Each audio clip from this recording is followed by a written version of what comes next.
E aí, fala pra mim, Ronaldinho Gaúcho ou Neymar? Richarlison ou Ronaldo Fenômeno? Daniel Alves ou Cafu?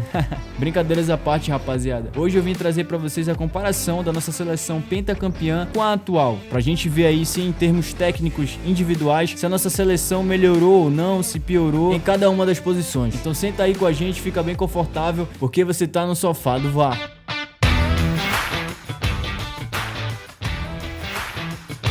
Rapaziada, antes da gente começar dando nossa opinião sobre os jogadores, eu queria falar pra vocês que eu não tenho tanta propriedade pra falar assim dos jogadores de 2002, até porque eu não vi eles jogarem. Porém, a gente gosta muito de futebol, assiste muitos vídeos e também ouve nosso pai, nosso tio ali e reúne um monte de informação que eu creio que seja suficiente pra ter uma opinião formada. Beleza? Então bora pro vídeo. Marcos versus Alisson. Cara, a gente já começa com uma posição bem difícil que é de goleiro. Sabemos aí que o Alisson é um grande goleiro, tem uma carreira muito sólida construída na Europa e em grandes clubes, joga muito bem com os pés, tem uma boa visão de saída de jogo, porém, rapaziada, é o Marcos que tá ali do outro lado. E vocês devem saber que um dos apelidos desse goleiro era São Marcos. E eu vou mostrar pra vocês alguns lances que é pra geral ter uma ideia do que eu tô falando. Vale lembrar que antes da Copa do Mundo de 2002, o Marcos não era o titular. A vaga de goleiro era de Dida. E por uma escolha do Felipão, que a gente viu que deu certo depois do Brasil ser campeão, o Marcos assume essa posição de goleiro e faz uma excelente Copa do Mundo, pegando aí muito contra a Bélgica e principalmente na final contra a Alemanha. Então, para um cara que colocou Dida e Rogério Ceni no banco de reservas, eu tenho que dizer para vocês que nesse embate o Marcão leva.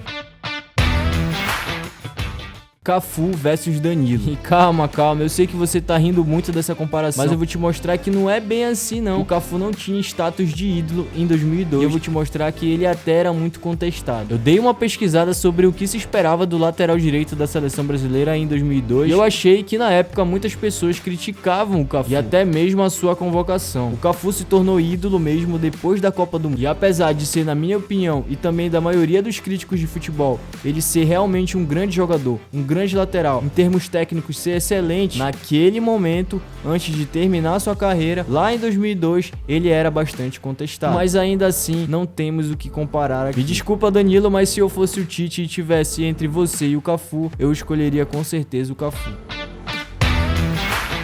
Marquinhos versus Lúcio. Cara, esse confronto aqui também é muito difícil de escolher. E aí a gente tem que colocar no caderno a qualidade de cada um desses jogadores e o que eles têm de positivo e de negativo pra poder comparar. Assim, o Lúcio é aquele zagueirão, né, meio carrancudo e que possivelmente traria aí um certo medo pro adversário. Isso com certeza é algo que agrega numa seleção, principalmente na zaga. E apesar de eu particularmente gostar desse estilo de defensor que bota medo mesmo no atacante, o futebol evoluiu e vocês sabem que com isso, o que se pede mais hoje em dia é técnica. E convenhamos aqui, o Marquinhos é muito técnico. E calma aí, se você é muito fã da seleção do passado e tá se questionando por que eu escolheria o Marquinhos, eu vou te falar que em 2002 o Lúcio, apesar de ser um bom zagueiro, como eu já falei antes, cara, ele deixava os torcedores muito preocupados por causa do seu estilo, de fazer alguma falta perto da área, de alguma falha, de um cartão amarelo ou vermelho. Lúcio é um zagueiro que evoluiu muito com o tempo depois da Copa do Mundo, mas naquele momento, se eu tivesse entre Marquinhos e Lúcio, eu escolheria o Marquinhos.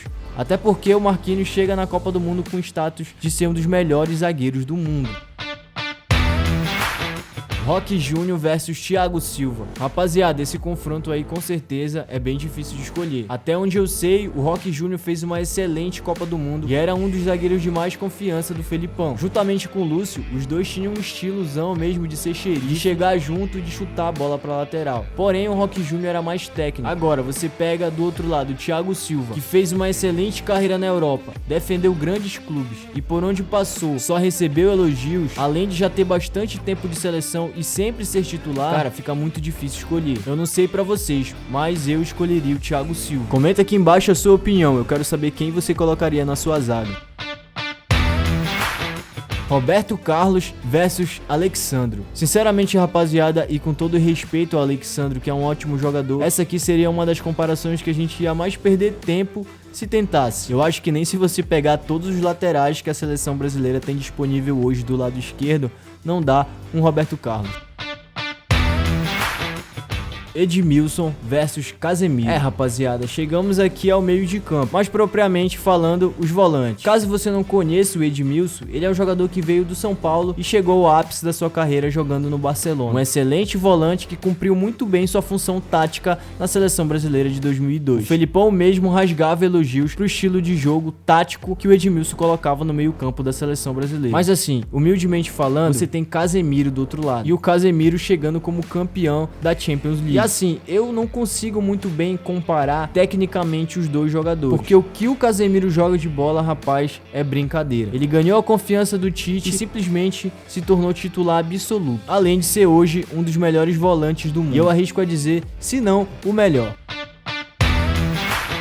Gilberto Silva versus Fred. Falando em qualidade tática, tá aí um jogador que podemos encher de elogios, o Gilberto Silva. O cara simplesmente entendeu muito bem o estilo de jogo do Felipão de jogar com volante e dava uma aula no meio de campo. Vale lembrar também que depois da Copa do Mundo do Japão, o Gilberto Silva se tornou um dos grandes volantes do mundo. E assim, para um cara que veio do Atlético Mineiro, foi para a seleção brasileira mostrar serviço, fez uma excelente Copa, dominou o meio de campo, depois tem uma grande passagem pelo Arsenal. Para mim, esse cara fica assim na frente do Fred. Na minha opinião, o Fred tá na seleção apenas porque ele cumpre muito bem o que o Tite fala, ou seja, ele faz aquele feijão com arroz com qualidade.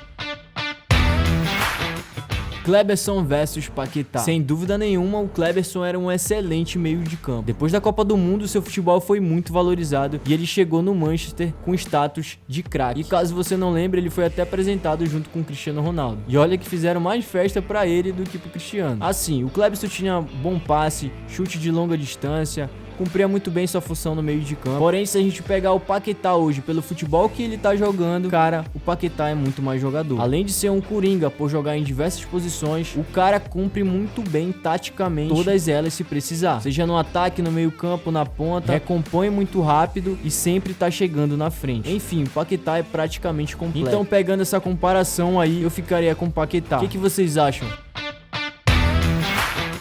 Rivaldo versus Rafinha. Rapaziada, eu acho que aqui é a maior perda de tempo de todas as comparações. Eu sei que o Rafinha joga muita bola, tem um bom chute, tem velocidade, é um grande jogador sem dúvida alguma. Mas existem lendas. Cara, o Rivaldo no meio campo era mágico. E apesar da nossa seleção hoje não ter um meia ali de criação camisa 10 clássico, eu resolvi comparar os dois por uma falta de opção mesmo. E acabou sendo uma comparação muito disparada. O Rivaldo no auge era um absurdo. Cracaço de bola, criava como ninguém, chutava de longa distância, abria o jogo, enfim, o cara era um craque. Então nessa disputa não tenho o que falar.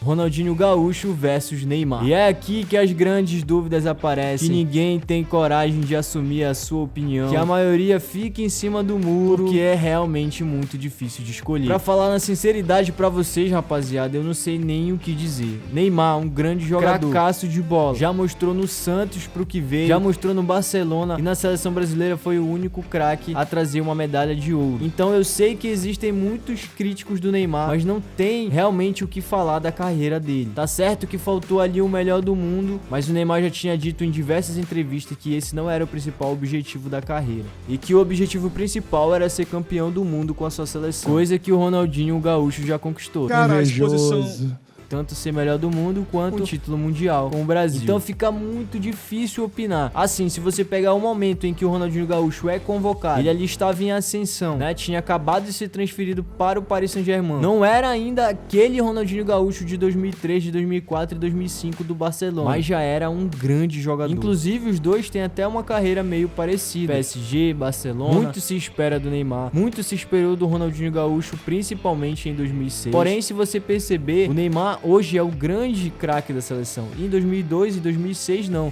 A seleção tinha vários. Então aí também fica difícil pro Neymar, com uma pressão bem maior. Mas Ronaldinho Gaúcho é Ronaldinho Gaúcho e nessa comparação, me desculpa, mas eu vou ficar com ele. Porém, eu quero muito saber o que vocês de casa tá achando. Comenta aqui embaixo por que você escolheria o Neymar ou por que você não tem nem dúvidas que escolheria o Ronaldinho Gaúcho. Comenta aí pra gente saber. Ronaldo versus Richarlison, ou versus Gabriel Jesus, ou versus Pedro, ou versus Firmino, não importa. Se você colocar qualquer atacante, não vai dar metade do Ronaldo Fenômeno. Isso com uma lesão no joelho, que foi assim que ele foi para a Copa de 2002. De novo aí nós temos uma comparação muito desfavorável para os nossos atacantes da atualidade. Rapaziada, o próprio apelido do Ronaldo já quer dizer tudo. Se você ainda tem dúvidas, por favor, meu editor, coloca aqui uns lances do Ronaldo Fenômeno para essa galera entender o porquê que não tem comparação quando se fala de atacante brasileiro. Enfim, rapaziada, chegamos ao fim de mais um vídeo, espero que vocês tenham gostado.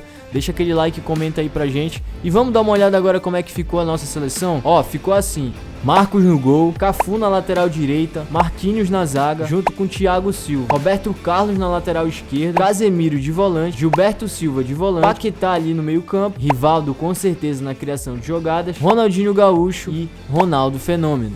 Cara, dá pra levar pelo menos o Neymar no banco de reserva? Dá ou não dá? Pra ele entrar ali no segundo tempo, uma hora o Ronaldinho vai cansar, né?